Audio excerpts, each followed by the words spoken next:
Whistleblowing organization Wikileaks has published a trove of classified audio files indicating that the Bush and Obama appointees engaged in misappropriation of funds in a program intended to help disabled people find jobs. Wikileaks had 30 hours of audio recordings related to a billion-dollar corruption scandal with links to the White House, the organization said in a tweet on Monday.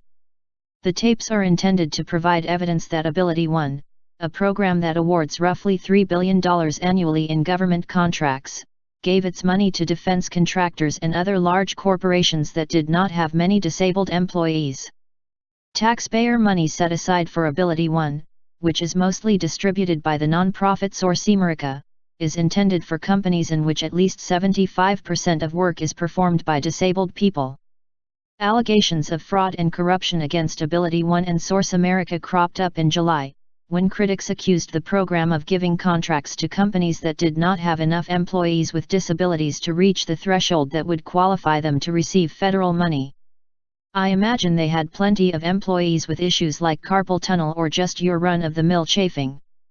The newly released audio files support the claim that more than half of the labor placed by Source America under the program went to the Department of Defense and contractors like Boeing and Lockheed Martin. The result is billions in taxpayer-funded labor subsidies and increased profits for the placement organizations. Wikileaks has been at the forefront of publishing information detailing various government abuses and overreach, including the documents about the U.S. military conduct in Iraq and Afghanistan, portions of the secret Trans-Pacific Partnership Pact, and documents the CIA director kept on his personal email account. Pick your poison, folks. Both political parties are corrupt and you continue to define insanity through your complicity via voting performed as a civic duty.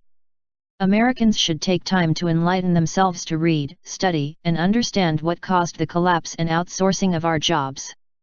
Maybe less reality shows and more reality would help raise the consciousness of the voters that choose our leaders is in order.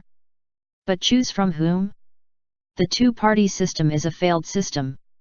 We have no choice but to choose between two candidates that both take money from corporations and special interest groups, and that, my friends, is what I call getting the shaft.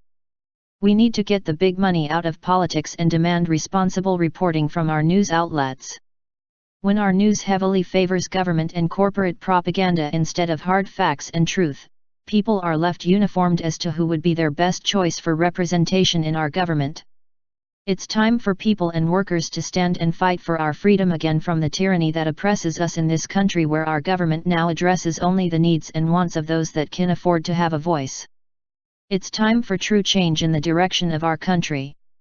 People are tired of being co-opted into one of the two political parties only to find they were used to get certain people elected who had no intention of doing what their constituents wanted. It's time for a third party in the United States. And sorry, libertarians, it's not you, it's me. We need a political revolution that infuses the collective energy of Occupy Wall St., the Tea Party, anonymous members, voluntarists, etc. Enough is enough. The fall of Caesar's empire is upon us.